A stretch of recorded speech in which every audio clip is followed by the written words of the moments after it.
रामायण की अमृत धारा में आप सबका स्वागत है। सभी सुनने वाले सज्जनों को जय सिया राम जी।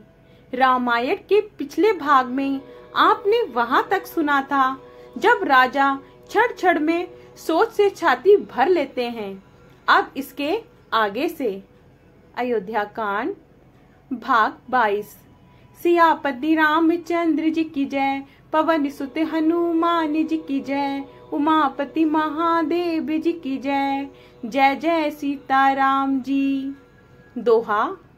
देख की सचिव जय जीव कही, किन्हु दंड प्रणामु, सुनत उठे व्याकुल नरपति, कहू सुमंत कह राम सियापति रामचंद्र जी की जय, कहू सुमंत्र कह राम सियापति रामचंद्र जी की जय।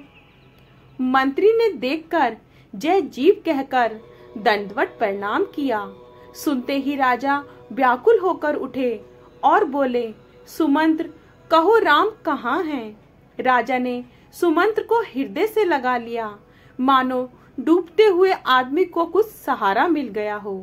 मंत्री सुमंत्र को स्नेह के साथ पास बैठाकर नेत्रों में जल भरकर राजा पूछने लगे, हे मेरे प्रिय सखा, श्री राम की कुशल कहो, बताओ श्री राम लक्ष्मण और जानकी जी कहाँ हैं? उन्हें लौटा लाए हो कि वे वन को चले गए? ये सुनते ही मंत्री के नेत्रों में जल भर आया। शोक से व्याकुल होकर राजा फिर पूछने लगे, सीता राम और लक्ष्मण का संदेशा तो कहो। श्री रामचंद्र जी के रूप गुण शील और स्वभावों को याद करके राजा हृदय में सोचने लगे और कहते हैं, मैंने राजा होने की बात सुनाकर वनवास दे दिया। ये सुनकर भी जिस राम के मन में हर्ष और विषाद नहीं हुआ, ऐसे पुत्र के बिछुड़ने पर भी मेरे प्राण नहीं गए, तब मेरे समान बड़ा पापी कौन होगा। दोहा।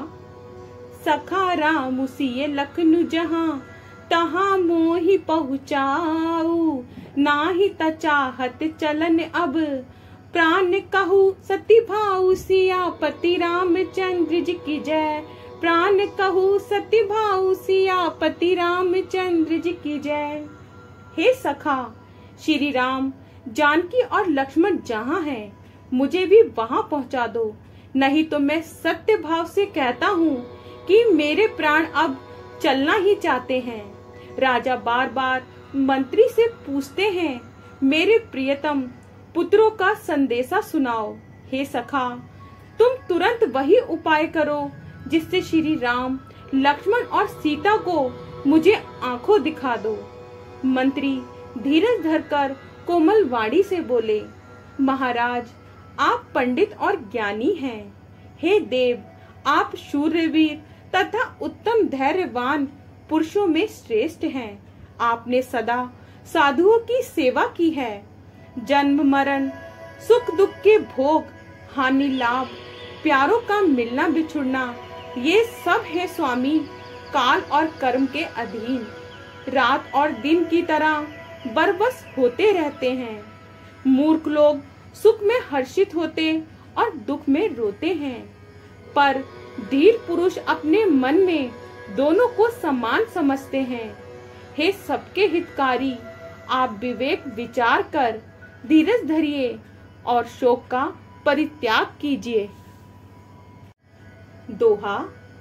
प्रथम बासुतम सा भयउ, दूसर सुर सरि तीरे, न्याउ रहे जल पानु करी, सिए समेत दो वीर सियापति रामचंद्र जी की जय, सिए समेत दो वीर सियापति रामचंद्र जी की जय। सुमंत्र जी राजा को बताते हैं, श्री राम जी का पहला निवास तमसा के तट पर हुआ, दूसरा गंगा तीर पर। सीता सहित दोनों भाई उस दिन स्नान करके जल पीकर ही रहे।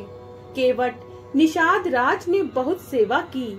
वह रात शंगेश्वरपुर में ही बिताई। दूसरे दिन सवेरा होते ही बड़का दूध मंगवाया और उससे श्री राम लक्ष्मण ने अपने सिरों पर जटाऊ के मुकुट बनाए। तब श्री रामचंद्र जी के सखा निषाद राज ने नाव मंगवाई। पहले प्रिय सीता जी को उस पर चढ़ाकर फिर श्री रघुनाथ जी चढ़े। फिर लक्ष्मण जी ने धनुष बाण सजाकर रखे और प्रभु श्री रामचंद्र जी की आज्ञा पाकर स्वयं चढ़े। मुझे व्याकुल देखकर श्री रामचंद्र जी धीरज धरकर मधुर वचन बोले, हे तात, पिताजी से मेरा प्रणाम कहना और मेरी ओर से बार बार उनके चरण कमल पकड़ना। फिर पांव पकड़कर विनती करना कि हे पिताजी, आप मेरी चिंता ना कीजिए। आपकी कृपा, अनुग्रह और पुण्य से वन में और मार्ग में मेरा हमारा कुशल मंगल होगा। छंद। तुम्हारे अनुग्रह ताते कानन जाते, सब सुखी पाई हो प्रतिपाली। आयुष कुशल देखन पाए, पुनि फिर आई हो जननी सकल परितोषी। परिपारी पाए करी बिनती घनी, तुलसी करे सोई जतनु। जेहि कुशली रही कौशल धनी, जेहि कुशली रही कौशल धनी। अब इसका अर्थ समझिए। हे पिताजी, आपके अनुग्रह से मैं वन जाते हुए सब प्रकार का सुख पाऊंगा। आज्ञा का भली भांति पालन करके चरणों का दर्शन करने कुशल पूर्वक फिर लौट कर आऊंगा। सब माताओं के पैरों पड़ पड़कर उनका समाधान करके और उनसे बहुत विनती करके। तुलसीदास जी कहते हैं, तुम वही यत्न करना जिसमें कौशलपति पिताजी कुशल रहें। बार बार चरण कमलों को पकड़कर गुरु वशिष्ठ जी से मेरा संदेशा कहना कि वे वही उपदेश दें जिससे अवधपति पिताजी मेरा सोच ना करें। हे तात, सब पुरवासियों और कुटुंबियों से निहोरा करके मेरी विनती सुनाना कि वही मनुष्य मेरा सब प्रकार से हितकारी है, जिसकी चेष्टा से महाराज सुखी रहें। भरत के आने पर उनको मेरा संदेशा कहना कि राजा का पद पा जाने पर नीति न छोड़ देना, कर्म, वचन और मन से प्रजा का पालन करना और सब माताओं को समान जानकर उनकी सेवा करना। और हे भाई, पिता माता और सब जनों की सेवा करके भाईपने को अंत तक निभाना। हे तात, पिताजी को उसी प्रकार से रखना जिससे वे कभी किसी तरह भी मेरा सोच ना करें। लक्ष्मण जी ने कुछ कठोर वचन कहे। श्री राम जी ने बार बार अपनी सौगंध दिलाई और कहा, हे तात, लक्ष्मण का लड़कपन वहाँ ना कहना। दोहा। कहीं पे नाम कछु कहन लिए, सिए भई शिथिल सने हैं। थकित बचन लोचन सजल, पुलक पलवित देह सियापति रामचंद्र जी की जय। पुलक पलवित देह सियापति रामचंद्र जी की जय। प्रणाम कर सीता जी भी कुछ कहने लगी थी, परंतु स्नेहवश वे शिथिल हो गयी। उनकी वाणी रुक गई, नेत्रों में जल भर आया। उसी समय श्री रामचंद्र जी का रुख पाकर केवट ने पार जाने के लिए नाव चला दी।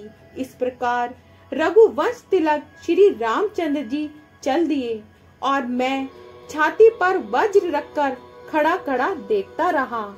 मैं अपनी कलेश को कैसे कहूँ, जो श्री राम जी का ये संदेशा लेकर जीता ही लौट आया। ऐसा कहकर मंत्री की वाणी रुक गई। वे चुप हो गए और वे हानि की गिलानी और सोच के वश हो गए। सारथी सुमंत्र के वचन सुनते ही राजा पृथ्वी पर गिर पड़े। उनके हृदय में भयानक जलन होने लगी। वे तड़पने लगे। उनका मन भीषण मोह से व्याकुल हो गया। सब रानियां विलाप करके रो रही हैं।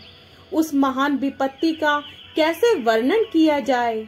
उस समय के विलाप को सुनकर दुख को भी दुख लगा और धीरज का भी धीरज भाग गया। आगे का भाग कल। जय सिया राम जी। अगर आपको पसंद आए तो लाइक शेयर कमेंट्स कीजिए और हमारे चैनल को सब्सक्राइब कीजिए। जय सिया राम जी।